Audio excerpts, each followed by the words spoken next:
السلام علیکم بچوں. آج ہم آپ کو غزوہ حنین کی وجوہات پہلے بتائیں گے کہ جنگ حنین کی وجہ کیوں بنی تھی، اور یہ 10 شوال 8 ہجری میم فروری 630 میں ہوئی تھی. حضرت صلی اللہ علیہ وسلم کو معلوم ہوا کہ قبیلہ حوازن اور ثقیف کے سردار جو ہیں عوام مسلمانوں پر حملہ کرنے کی تیاری کر رہے ہیں. آپ نے تحقیق حال اور معلومات حاصل کرنے کے لیے عبداللہ بن ابی کو ان کے علاقے میں بھیجا، جنہوں نے چند دن جاسوسی کی صورت میں انہوں نے ان کی فوج میں رہ کر تمام حالات کی تحقیق و تصدیق کر لی. واپس آ کر حضرت وسلم کی خدمت میں تمام حالات بیان کر دیے. حضرت ان کے مسلمانوں پر حملہ کرنے سے بیشتر خود ان کے حالات علاقے میں جا کر ان کا مقابلہ کرنے کا فیصلہ کر لیا. چنانچہ جنگ کے لیے جھنڈے تیار کر لیے گئے. ان میں سے ایک جھنڈا حضرت علی کو، ایک حضرت سعد بن ابی وقاص کو اور ایک جھنڈا حضرت عمر بن خطاب کو. خزارج کا جھنڈا حضرت حباب بن اندر کو اور خزارج کا دوسرا جھنڈا حضرت سعد بن عبادہ اور اوس کا جھنڈا حضرت عبید بن خطیر کے سپورٹ کیا. بنو سلیم اور کچھ نو مسلم کے مکمل بنایا، جبکہ حضرت خالد بن ولید کو ان کے سپر سالار مقرر کیا. حضرت خود سفید خچر پر سوار تھے. سب سے بڑا قلعہ مکہ کے سرنگوں ہو گیا تھا. وہ کیا تھا؟ شرک. اور اسلام کے سب سے بڑے دشمن قریش نے ہتھیار ڈال دیے تھے. اب مشرک قبائل حوازن اور ثقیف باقی رہ گئے تھے، جو دو بڑے تیر انداز اور بہادر تھے. جب انہوں نے فتح مکہ کی خبر سنی تو فیصلہ کیا، اور قبل از کہ مسلمان ان پر حملہ آور ہوں وہ مسلمانوں کے خلاف متحدہ محاذ بنا کر میدان جنگ میں اتر آئیں. مگر بنو کعب اور بنو کلاب نے، جن کی شہادت اور دلیری ایک تسلیم شدہ حقیقت تھی، انہوں نے اس متحدہ محاذ کا ساتھ نہ دیا، جس کی وجہ سے ان کے عوام استقلال مورال پر صف طاری ہو چکا تھا. یہ تو تھے وجوہات. اب ہے غزوہ حنین کے واقعات. مسلمانوں کی مقدمہ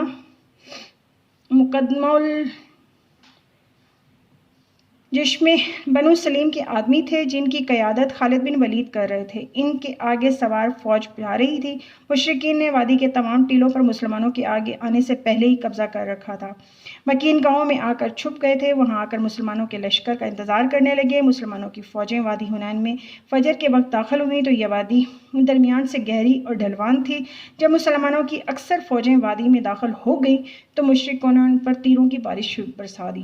مسلمانوں کو یہ معلوم نہ ہو سکا کہ یہ تیر کہاں سے آ رہے ہیں، کیونکہ اس وقت ابھی اندھیرا تھا اور فضا میں اندھیرا مسلط تھا. دوسری وجہ یہ تھی کہ مشرکین کی جو مکین گاہیں تھیں ان کا پوری طرح پتہ نہیں چل رہا تھا، وہ چھپی ہوئی تھی. مسلمانوں کا مقدمہ پیچھے کی طرف سے آ رہا تھا اور مسلمانوں کی بڑھتی ہوئی فوجیں تھیں کہ مسلمان کی واپسی شکست کی صورت میں اختیار کر گئی. ابن اسحاق کی روایت سے کہ جب ہم وادی حنین کے سامنے آئے تو ہم نے تیمہ کی جانب جانے والی وادیوں میں سے ایک نشیبی ڈھلوان اور وسیع وادی سے اترنا شروع کیا. ہم اترتے ہی چلے جا رہے تھے کہ صبح کی تاریکی ابھی ختم نہیں ہوئی تھی کہ دوسری طرف سے دشمنوں نے ہم پر حملہ کر دیا. انہوں نے راستے گوشے کی تنگ گھاٹی سے آ کر ہم پر حملہ کیا اور پوری طرح چھا گئے. میدان جو ہے جنگ میدان بن گیا. ان کی تیاری، ان کا ساز و سامان مکمل تھا.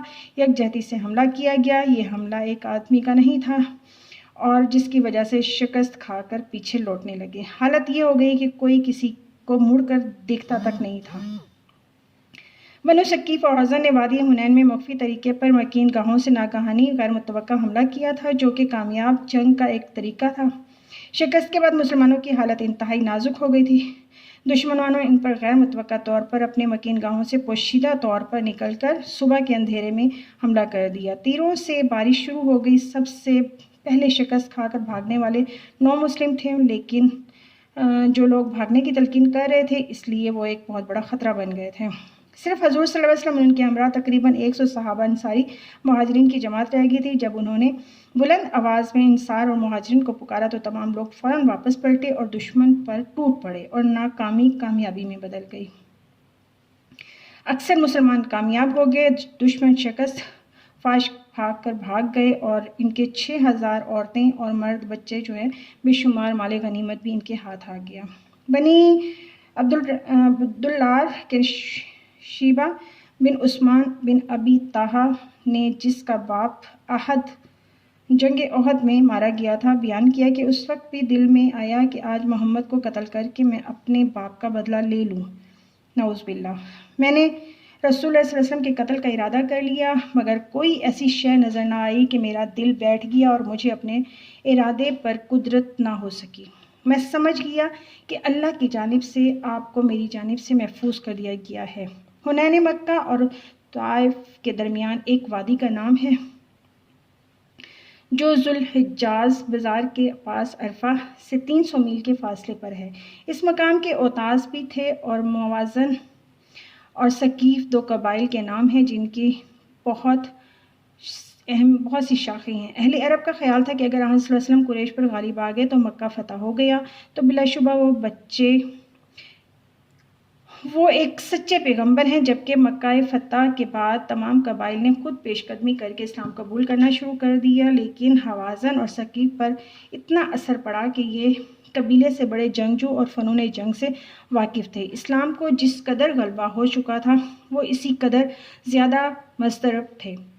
ان کی ریاست اور امتیاز کا خاتمہ ہوا جاتا تھا۔ اسی بنا پر فتح مکہ کے بعد انہوں نے سمجھ لیا کہ اب ان کی باری ہے، اسی لیے انہوں نے آپس سے مل کر مشورہ کیا اور فوراً بڑھ کر مسلمانوں پر حملہ کر دیا۔ اسی فیصلے کے بعد 2 متحد ہو کر بڑے زور شور سے آگے بڑھے۔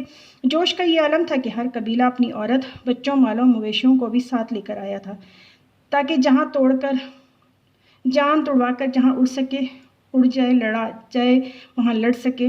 ان کے 2 قبیلے کعب اور کلاب الگ رہے، جنگ میں شامل نہ ہوئے، اور حوازن ثقیف کے اس لشکر کا سردار ایک جوان مالک بن عوف تھا جو قبیلہ حوازن کا سردار تھا۔ در پردہ ابن قیمہ جو 100 سال سے زائد عمر کا تجربہ کار بہادر تھا، بطور مشیر ساتھ ہوا تھا۔ جب آن صلی اللہ علیہ وسلم اور حضرت عباس کی آواز پر مسلمان واپس لوٹے تو انہوں نے کفار پر زبردست جوابی حملہ شروع کر دیا اور بڑی جرأت اور بے جگری اور عزم و ہمت کے ساتھ ان پر ٹوٹ پڑے۔ جب یہ لوگ انتہائی ثابت قدمی اور جوانمردی سے لڑ رہے تھے تو آن حضرت نے اپنی رکاب پر کھڑے ہو کر لڑائی کا مشاہدہ کیا۔ جب آپ نے ان کو اس پامردی سے لڑتے ہوئے دیکھا تو فرمایا، بے شک اب لڑائی کا حق ادا ہو رہا ہے۔ مشرکین جنگ حنین میں بھاگ کر کچھ اکثر طائف گئے اور مسلمانوں نے ان کا سرگرم تعاقب کیا۔ کچھ کفار اوتاس کی وادی میں بھاگ گئے۔ حضور نے ابو عامر اشری کو ایک دستہ دے کر اوتاس بھیجا، وہاں درید بن ساس کے ہاتھ میں آ گیا۔ ابو عامر نے اسے قتل کر دیا اور دیگر تمام ساتھی شکست کھا کر بھاگ گئے۔ بعض مسلمان کفار کا تعاقب کرتے ہوئے طائف تک جا پہنچے جہاں شکست خوردہ مشرکین نے پناہ لی تھی۔ طائف بڑا محفوظ شہر تھا، اس کے گرد فصیل بھی تھی، بڑے بڑے مضبوط قلعے بھی تھے جن کے دروازے بند کر دیے جاتے تھے۔ تقریباً 1 مہینہ طائف کا محاصرہ جاری رکھنے کے بعد محاصرہ اٹھا لیا گیا، اور محاصرہ اٹھانے کی وجوہات حسب ذیل ہیں۔ طائف بڑا محفوظ شہر تھا، اس کے قلعے بڑے مضبوط تھے، بنو ثقیف بڑے بہادر تھے اور سامان خوراک ان کے پاس کافی تھا۔ نمبر 2، طائف کے محاصرہ سے قبل مسلمانوں کو مدینہ سے نکلے 1 ماہ ہو چکا تھا۔ تقریباً 2 ماہ بنو ثقیف اور حوازن کی جنگ سے لے کر محاصرے کے آخر تک طائف میں ختم ہو چکے تھے۔ ان 3 ماہ کی مدت میں لوگ اکتا چکے تھے، گھر واپس جانا چاہتے تھے۔ ذی قعدہ کا مہینہ سر پر آ گیا تھا جو حرمت کا مہینہ تھا، جس میں لڑائی جاری نہیں رکھی جا سکتی تھی۔ بنو ثقیف کے افراد میں اسلام پھیل رہا تھا، اسی لیے امید تھی کہ ثقیف خود ہی اسلام قبول کر لیں گے، جنگ کی ضرورت نہ ہوگی۔